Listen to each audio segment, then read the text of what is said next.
Xabi Alonso, as the head coach of Real Madrid, has completely changed the team system. For the first time in Real Madrid's long history, they are playing with a 5-3-2 formation. In this 5-3-2 system, there was a triangle in the middle. Also, triangles were created on the flanks for quick combinations. On the left flank, the triangle mainly consisted of Vinicius, the left back, and Arda Güler. On the right flank, triangles were mainly formed by Trent Alexander-Arnold, Valverde, and Bellingham. There could be rotations in the midfield because the team constantly moved and created space, especially in central areas. But looking at the overall structure, Bellingham operated the highest up the pitch, Arda Güler was positioned the deepest, and Valverde played as the number 8. During the build-up phase, one of the center backs, Tchouaméni, would step higher into midfield, forming a double pivot alongside Arda Güler.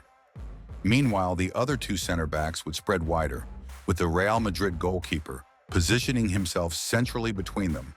Both fullbacks pushed high and wide, and this structure allowed Real Madrid to create a diamond in midfield, facilitating efficient build-up play and quick combinations in central areas. It's also worth noting Jude Bellingham's vertical runs from deep. He read space well and often made intelligent movements into the half spaces between the opposition's center back and fullback.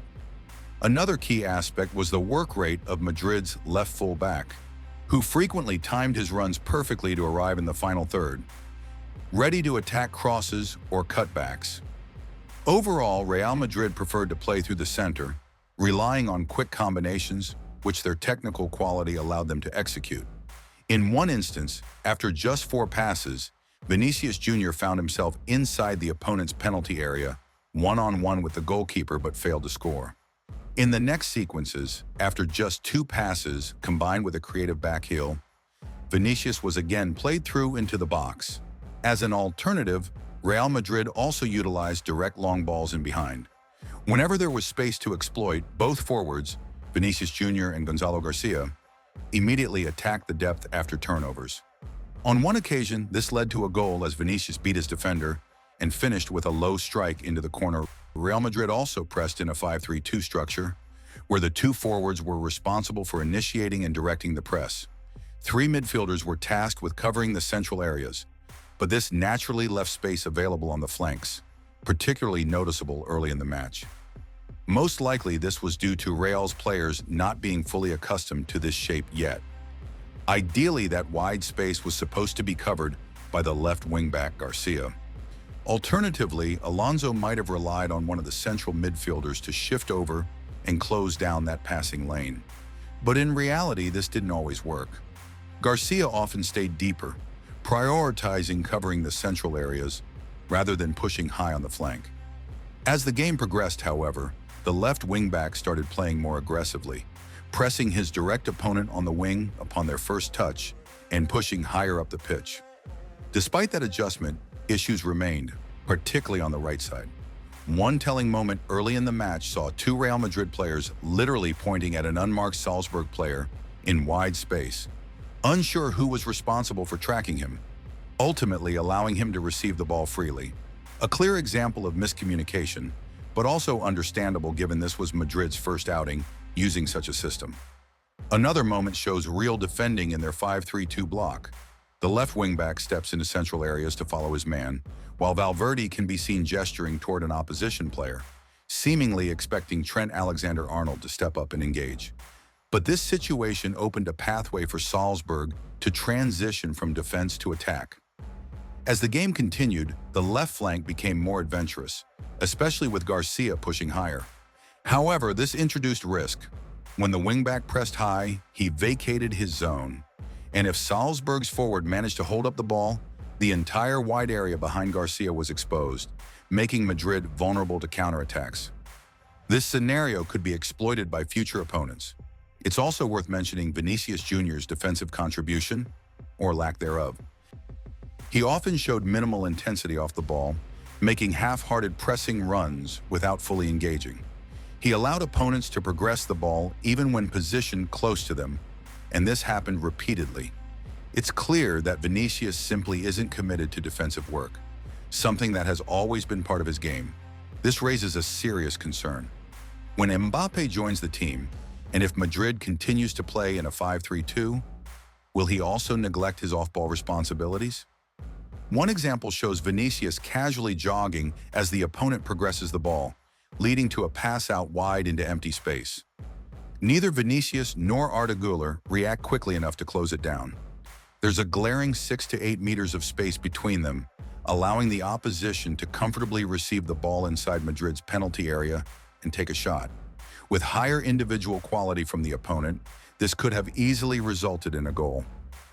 Salzburg also frequently utilized wide switches of play, and quite effectively. Madrid often defended very compactly on one side, overloading the ball zone. At one point, almost the entire Madrid team, except for one player, was positioned on one half of the pitch. A single diagonal pass allowed Salzburg to break into space, immediately transitioning from the middle third to the attacking third. Such wide switches combined with low-intensity pressing can be extremely dangerous, and Salzburg exploited that multiple times. Another example shows a wide switch, an entry into space, and Salzburg building a positional attack. Trent Alexander-Arnold's defensive performance was also notable, but not in a positive sense. Compared to his counterpart on the left, he played far less aggressively, frequently leaving space for the opponent to receive the ball comfortably on the right flank. Madrid's problems extended to defending set pieces as well. On corners, they organized with 5 players in a zonal marking setup, with Dean Huijsen positioned at the far post. Huijsen's performance, particularly during set-piece defense, was disappointing. In one instance, during a zonal setup, he drifted toward the center, abandoning his assigned zone. At the same time, Rudiger failed to clear the aerial ball, leaving 2 Salzburg players completely unmarked at the back post. This led to a dangerous shot, with Bellingham forced to clear the ball off the goal line. A second, nearly identical situation occurred shortly after, again exposing Huijsen's positional issues. Instead of holding his far post zone, he once again drifted toward the central area. As a result, Salzburg had 2 players unmarked at the back post. Against a higher quality opponent, this would have almost certainly led to a goal. Madrid were lucky this time, but such moments reveal basic defensive flaws. It appears Dean Huijsen is still adapting to zonal marking principles. At Bournemouth, he likely played primarily in a man-to-man setup, tracking specific opponents rather than defending designated space. But in zonal systems, timing and positional awareness are crucial. Huijsen misjudged both, allowing Salzburg to exploit Real Madrid's weaknesses in these situations. To add, Salzburg made a costly defensive error late in the match. One of their defenders attempted an unnecessary, risky outside-of-the-foot pass to a teammate under pressure, rather than playing it back safely to the goalkeeper. Predictably, the pass was intercepted. In this situation, there was no need to take risks.